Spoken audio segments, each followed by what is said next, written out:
Hello guys, जो कि अभी मैच होने वाला है BRG वर्सेस PSV, जिसकी मैं आपको ड्रीम टीम अवेलेबल करा रहा हूँ। देखिए, ड्रीम टीम में मेरी ड्रीम टीम में जो कि मैंने 2 विकेट कीपर एस भाटिया तथा SJ हॉपमैन को रखा है। और बैट्समैन में डी स्टेन, जगविश्वन, इनका भी अच्छा प्रदर्शन रहा है। और वेन कातास्वा, इनका भी अच्छा प्रदर्शन रहा है, एक कशिप का भी।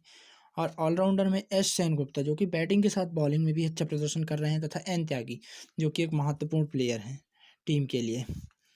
और अब हम बॉलिंग में हम 3 लेते हैं, 3 बॉलर लेते हैं। एस तिवारी, जो कि अच्छे प्रदर्शन कर रहे हैं। एस रवि, इनका भी अच्छा प्रदर्शन रहा है। और एन अहमद। अब हम देखते हैं हमारे कैप्टन और वाइस कैप्टन। कैप्टन में मैंने एस सेनगुप्ता को लिया है और वाइस कैप्टन में ए कशिप।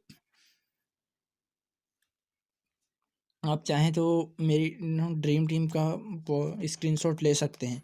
अगर आप GL में ट्राई करना चाहते हैं तो आप वाइस कैप्टन में चेंजेस कर सकते हैं।